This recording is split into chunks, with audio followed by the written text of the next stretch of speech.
বটুকদা, কি দাদাবাবু? ওদের বলে দিও ওদের স্বাদের খরচার পুরো টাকাটা আমি দিয়ে দেবো। প্রয়োজন হবে না। আমার বাড়ির পুরুষেরা যথেষ্ট উপার্জন করে, খরচা আমরাই দেব। তুমি খেতে এসো, কারণ এরকম খাবার তোমাদের কপালে সচরাচর জোটে না। চলে এসো বৌমা।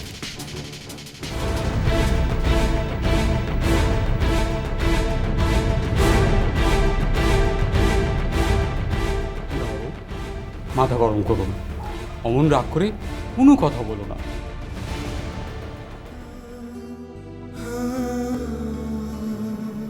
টাপুর, অনেক কষ্ট দিলে আজ তুমি আমায়, অনেক অপমান করলে,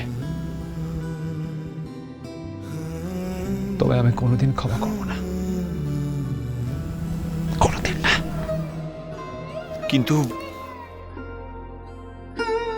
কিন্তু আমার মনে হয়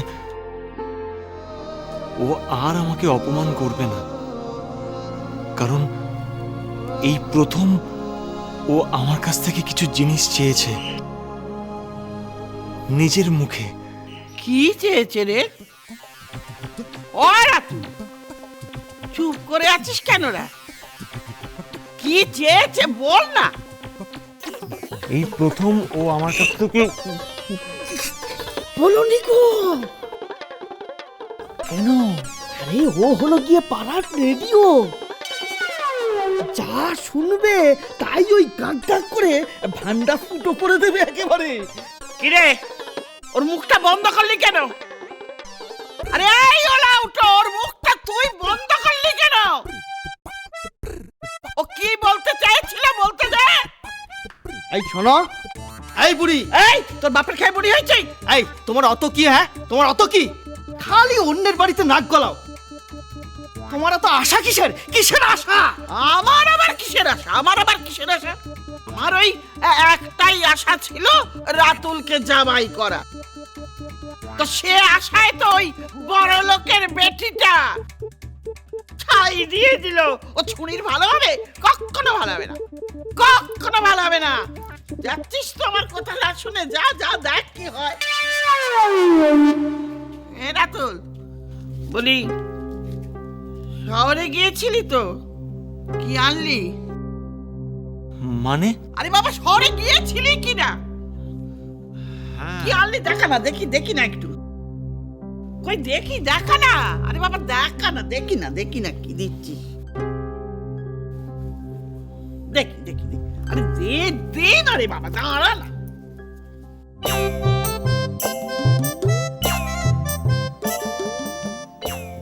বাবা,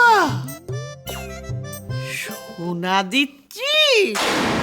দেখুন, আপনি যদি কখনো আমাকে নিজের স্ত্রী বলে মনে করেন, তাহলে আমার বৌদির সাথে আপনি সোনার গয়না নিয়ে আসবেন। নইলে হয় আপনি গঙ্গায় ডুবে মরবেন, নইলে আমি গলায় দড়ি দেব। বাবা গো বাবা, পারিস বটে তোরা। বড় লোকের সঙ্গে পাল্লা দিচ্ছিস, সোনা দেখাচ্ছিস। ওই কথায় বলে না, যে উলির ভয়ে গাঙে গেলাম, সেখানে গিয়েও দেখি গাঙ্গুলি। পারি না বাবা। বড় লোকের সঙ্গে পাল্লা দিয়ে বেরোবে যখন দাঁতের গোড়াটা ভেঙে দেবে। শোনা দেখাচ্ছে সমাজ কুড়োর বেটারা, ঘটের মোড়াগুলো। যা না যা। গদা, হ্যাঁ গদা, বলছি যে এই জিনিসটা ভালো হয়েছে রে? হ্যাঁ, খুব ভালো হয়েছে, খুব ভালো হয়েছে। না, এত ছোট একটা সোনার জিনিস তো, কিছু মনে করবে না তো? আরে না গো না, আরে তোমার বউ বলেছে তুমি নিয়ে যাও না। মাথা একেবারে উঁচু হয়ে থাকবে, সবাই দেখবে ঘিরে ধরেছে তোমাকে। বলবে এই তো জামাই, বাড়ির সেরা জামাই, সোনার থেকেও খাঁটি জামাই, একেবারে খাদহীন। তোমার বউ গর্বে একেবারে মাথা উঁচু হয়ে থাকবে তার। বলছিস? হ্যাঁ হ্যাঁ, অভয় দিচ্ছিস? হ্যাঁ একদম।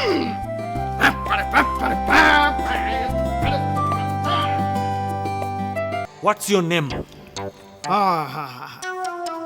না, কি হ্যাঁ না না করছিস?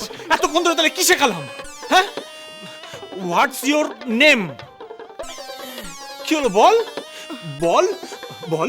মাই name is, my name is Gadadhar Mondal. Gadadhar Mondal. Good good good, very good good good. তুই না। Next next next next next next next. Where do you live? হ্যাঁ, এই কথাটার মানেটা যেন কি? ঠাস করে চড় মেরে দেবো এক্ষুনি। কি বললাম এতক্ষণ ধরে? হোয়ার ডু ইউ লিভ মানে হচ্ছে তুমি কোথায় থাকো। ও হ্যাঁ হ্যাঁ, কি বলবি কি বলবি কি বলবি? কুলতলি গ্রাম। একদম গ্রামের নাম বলবি না, একদম গ্রামের নাম বলবি না, সম্মান থাকবে না তাহলে। তাহলে আমি কি বলবো? শহর শহর শহরের নাম বলবি। ইন্ডিয়া। কি হলো? বলে দিবি যে ময়দানে থাকি, ময়দানে। ময়দান, এই নামটা শুনেছি। ওই খেলার সময়তে বলে ময়দান থেকে বলছি। কি হলো? না না না, ময়দান না, ময়দান না। ময়দানে খেলা হয়। হ্যাঁ, ময়দানে কোনো মানুষ থাকে না। ও তো তাহলে কি বলবো? তুই তাহলে কি বলবি? দাঁড়া দাঁড়া দাঁড়া দাঁড়া, তুই কি বলবি? তুই বলবি বালিগঞ্জ। বালিগঞ্জ, ওই কলকাতার বালিগঞ্জ। বালিগঞ্জ। আচ্ছা আচ্ছা, তাই বলবো তাই বলবো। নেক্সট নেক্সট নেক্সট হচ্ছে হোয়াট ডু ইউ ডু? এ তো খুবই সোজা, অনেক খেলেছি। হাডুডু। হাডুডু না, হোয়াট ডু ইউ ডু? আরে ওই তো বললাম তো, ওই তো হাডুডু। What do you you you you do? বাবা রে বাবা, এর মানেটা কি? এর মানে তুমি কি করো? ও এ কথা, এ তো খুব সোজা। এই সকালবেলায় উঠে আমি বিচালি তুলি, তারপরে গরুকে খাবার দিই, তারপরে খেতে গিয়ে দিনমজুরের কাজ করি। এসব বললে সম্মান থাকবে? থাকবে না? তাহলে আমি কি বলবো? দেখো কাণ্ড, ও লতা, কাণ্ড দেখ। এই নিরেট মাথার গাধাটাকে রাতুল ঘোড়া বানাতে চাইছে। আর দূর দূর দূর, এ কখনো ঘোড়া হয়?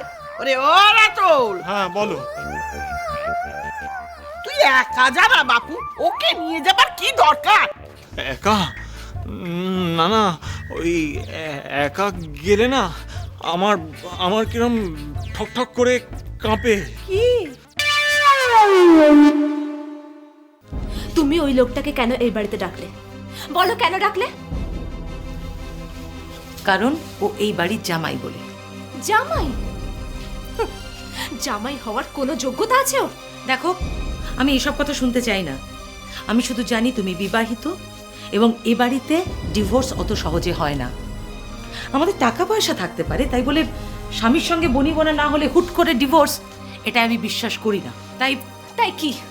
তাই ওকে এই বাড়িতে ডেকে নিতে? হ্যাঁ